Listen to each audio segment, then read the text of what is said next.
Assalamualaikum warahmatullahi wabarakatuh. Anak ibu sekalian, welcome to Mandua Indragiri Hilir. Ahlan wa sahlan, selamat datang di lingkungan Mandua Indragiri Hilir.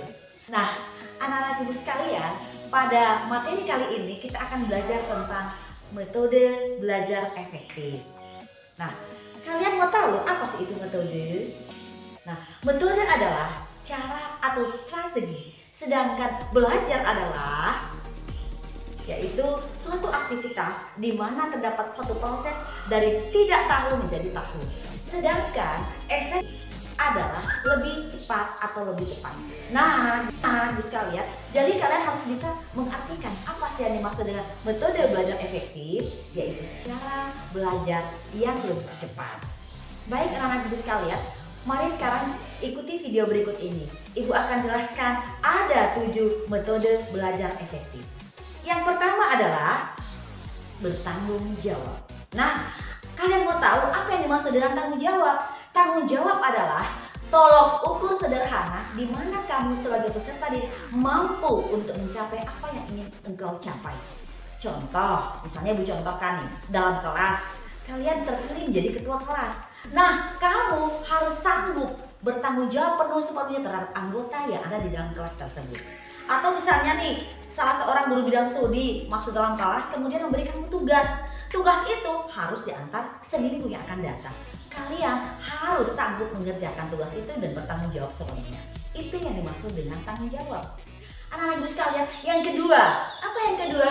Ya ini, pusatkan dirimu terhadap apa yang kamu percayai. Nah, kalau misalnya nih, kamu sudah dikasih waktu oleh guru bidang studi MTK misalnya, minggu depan akan ada PH MTK. Nah, kamu harus fokuskan rencana plan kamu untuk belajar tentang malam. Kalau misalnya besoknya itu hari untuk PH MTK.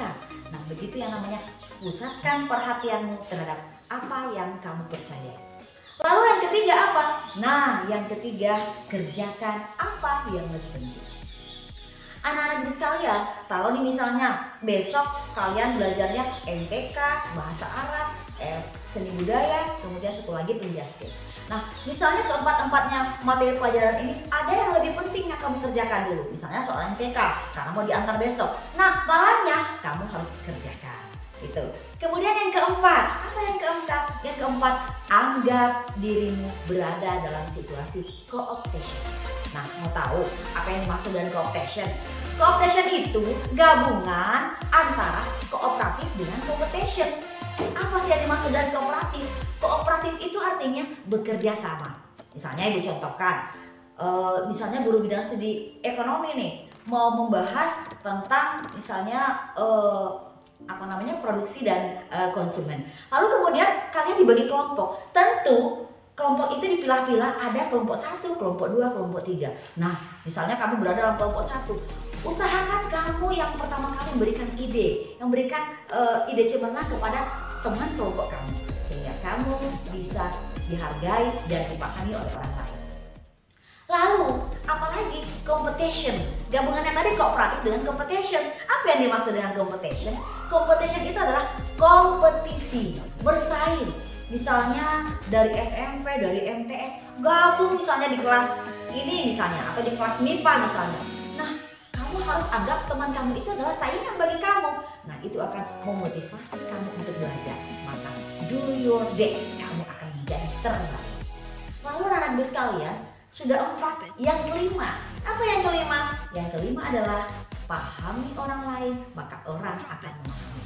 Jadi kalau dalam diskusi itu, kalian harus hargai pendapat orang. Misalnya ada teman kamu punya tanggapan, ada teman yang lain punya tanggapan. Kamu sebagai pendiskusi atau pemakar, kamu harus hargai pendapatnya. Kenapa? Karena jika kita pahami orang lain, hargai orang lain, maka orang akan memahami kita. Lalu anak-anak ibu sekalian, yang keenam, apa yang keenam? Nih yang keenam, cari solusi yang lebih baik. Misalnya kalian belajar pelajaran fisika nih, so dijelaskan oleh guru bidang studi. Lalu kamu ada lagi yang tidak paham. Nah, cari solusinya. Ya, cari teman yang lebih pintar di kelasmu. Ajak dia berdiskusi atau mengerjakan soal tadi.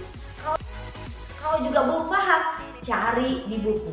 Kalau juga belum paham, cari solusi terbaiknya apa? Nah, datangi guru bidang studi tersebut. Nah, anak-anak ibu sekalian, sudah 6 nih tadi. Kita kembali yang ketujuh. Ketujuhnya apa? Yaitu yang terakhir. Tantang dirimu secara berkesinambungan. Tantang dirimu secara berkesinambungan. Bagaimana caranya? Ya, kamu belajar dan belajar. Karena no time for play, no time for love, all time for study. Semua waktu kalau kita sebagai peserta didik, kita harus fokus betul-betul untuk mengulang-ulang pelajaran di rumah. Maka ibu yakin kalau kamu akan mengamalkan atau melaksanakan 7 metode belajar efektif ini, maka kamu akan menjadi you are the best. Paham anak ibu sekalian? Nah, kemudian ada lagi nih, selain metode belajar efektif tadi, ada lagi satu. Apa itu? Murder. Nah, apa sih itu murder? Murder itu kepanjangannya adalah, M-nya apa? Mood. Mood, the meaning mood? Mood itu adalah suasana hati yang benar.